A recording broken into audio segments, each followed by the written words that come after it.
La France est secouée par de nombreuses actions de blocage des routes et des transports organisées à l'appel du mouvement antigouvernemental Bloquons Tout. Plusieurs drones russes ont survolé l'espace aérien polonais ce mercredi matin. Varsovie veut invoquer l'article 4 du traité de l'OTAN en réponse à cette incursion. Soutien à l'Ukraine, mesures pour résoudre la guerre à Gaza. Ursula von der Leyen a présenté son discours annuel sur l'état de l'Union devant le Parlement européen. Dans son discours sur l'état de l'Union, la présidente de la Commission européenne a tendu la main vers le centre et la gauche afin de consolider la majorité pro-européenne.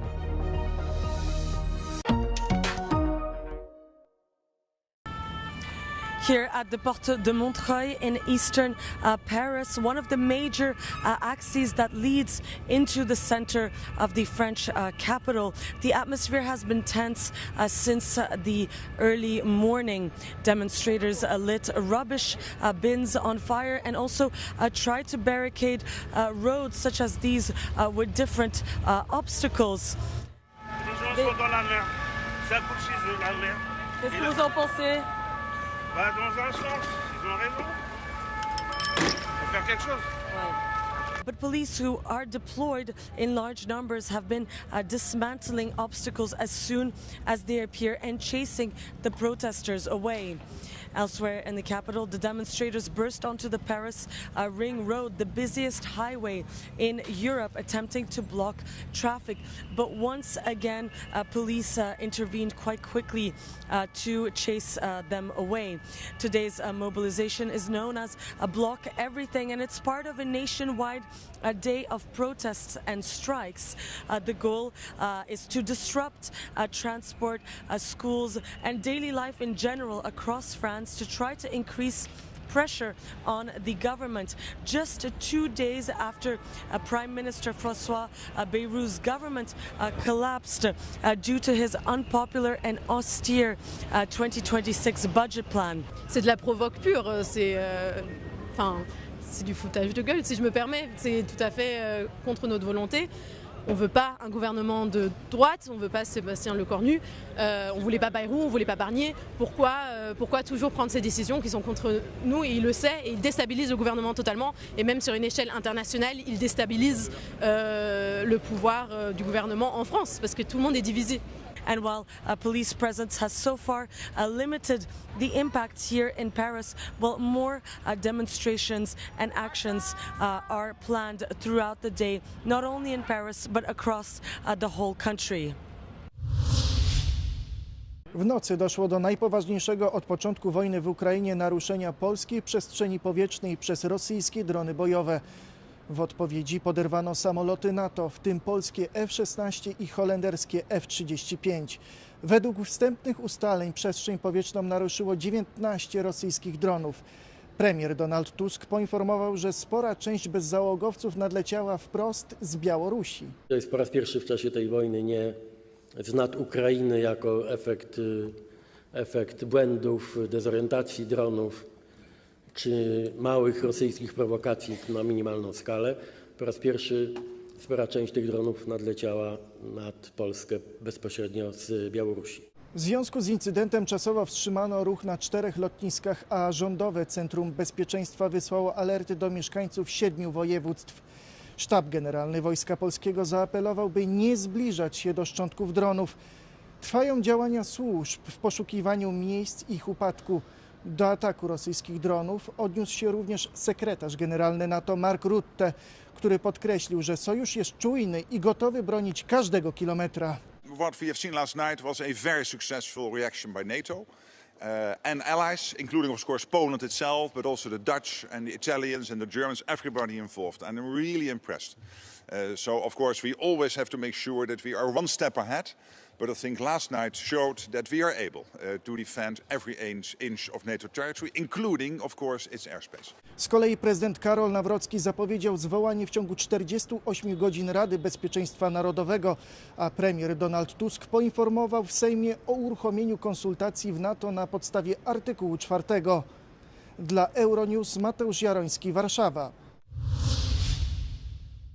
Les pays européens ont réagi sans attendre pour afficher leur solidarité avec la Pologne après une attaque inédite de drones russes dans la nuit de mercredi à jeudi. Un important nombre d'engins a franchi l'espace aérien polonais alors que le Kremlin visait une ville ukrainienne proche de la frontière. Le Premier ministre Keir Starmer a condamné l'offensive et réaffirmé la détermination de son gouvernement à travailler avec ses alliés et à mettre un terme à la guerre menée par la Russie. The attack last night in Poland shows that Putin's belief that he can somehow act with impunity. And that's why we're working so hard with the coalition of the willing to ensure that there are security guarantees as we go forward, made real progress in recent weeks. We must continue to ramp up the pressure on Putin. Le ministre allemand de la Défense Boris Pistorius est également monté au créneau lors d'un discours au Parlement et a exhorté l'Europe à accélérer ses efforts pour renforcer ses défenses. Wir dürfen keine Zeit verlieren, wenn es die Stärkung unserer Verteidigungsfähigkeit geht. Glaubwürdige Abschreckung, robuste Einsatzbereitschaft und die verlässliche Unterstützung unserer Partner, das sind die Maßstäbe, an denen wir uns messen lassen müssen. Amsterdam, qui a participé à l'abattage des drones, a souligné l'ampleur de la menace que la Russie continue de faire peser sur la sécurité européenne. These violations are unacceptable and underscore that the Russian threat continues to grow. As said, we will defend every inch of NATO territory, and we cannot accept Russia's actions. And that's why we have to keep asking ourselves, what more can we do to support Ukraine? Ce matin, Varsovie a invoqué l'article 4 de la charte de l'OTAN pour consulter ses alliés sur ce qui constitue une violation sans précédent de l'espace aérien polonais. La présidente de la Commission européenne, Ursula von der Leyen, a présenté son discours annuel sur l'état de l'Union devant le Parlement européen à Strasbourg ce mercredi. Après avoir souligné que l'Europe est engagée dans un combat crucial pour sa liberté, sa démocratie et son avenir, la présidente a commencé à aborder les affaires étrangères, notamment les guerres en Ukraine et à Gaza. Ursula von der Leyen a également condamné l'attaque de mercredi. Plusieurs drones russes ont été abattus au-dessus de l'espace aérien de la Pologne lors d'une attaque contre l'Ukraine. And just today we have seen a reckless and unprecedented violation of Poland and Europe's airspace by more than 10 Russian Shahid drones. Europe stands in full solidarity with Poland. En ce qui concerne l'Ukraine, la présidente a souligné la responsabilité de l'Europe de soutenir Kiev, tout en appelant au retour des enfants ukrainiens enlevés et détenus en Russie, comme Sacha, qu'elle a invité dans l'hémicycle. There are tens of thousands more Ukrainian children whose fate is unknown, trapped, threatened, forced to deny their identities. We must do everything in our power to support Ukraine's children.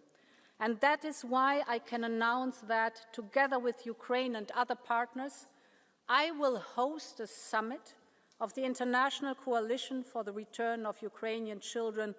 Every abducted child must be returned. À propos de Gaza, la présidente de la Commission propose une série de mesures pour aider à résoudre le conflit, à commencer par suspendre le soutien bilatéral à Israël, proposer des sanctions aux ministres extrémistes et aux colons violents et suspendre partiellement l'accord d'association sur les questions commerciales. La présidente a également clairement condamné la famine dans l'enclave provoquée par Israël. Depuis mars dernier, l'aide humanitaire ne rentre plus à Gaza par voie terrestre ou maritime. Man-made famine can never be a weapon of war. For the sake of the children, for the sake of humanity, this must stop. Ursula von der Leyen a enfin appelé l'UE à changer son système de vote en matière de politique étrangère, de l'unanimité à la majorité qualifiée.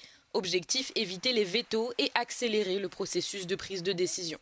Alors que l'opposition à la présidente s'est renforcée au sein du Parlement européen, ce discours d'1 heure marque le début officiel de la nouvelle année de travail pour les institutions de l'Union. Long live Europe. Thank you so much. C'est toujours le même difficile exercice d'équilibriste politique. Le discours sur l'état de l'Union européenne est l'occasion pour la présidente de la Commission européenne de convaincre le plus grand nombre d'eurodéputés pour conforter sa majorité. Ursula von der Leyen a donc tendu la main vers le centre et la gauche de l'hémicycle. She was seeking unity. She was convincing on defense, on security, on the need to innovate the internal market. And finally, she said some meaningful things and proposals on Gaza. En réponse à la catastrophe humanitaire à Gaza, Ursula von der Leyen propose de suspendre le volet commercial de l'accord d'association entre l'Union européenne et Israël. Elle avance aussi l'idée de sanctionner les ministres extrémistes du gouvernement israélien. Toutefois, pour les sociodémocrates, la proposition arrive trop tard et demeure trop faible. Les socialistes sont aussi critiques concernant l'accord commercial conclu cet été avec les États-Unis. Le parole sono state un po' deludenti, una difesa a oltranza senza spiragli a un'azione di miglioramento, per esempio mettendo una scadenza all'accordo, che è un tema su cui il Parlamento invece sicuramente lavorerà anche in un'ottica di conflittualità con la Commissione, è inévitable.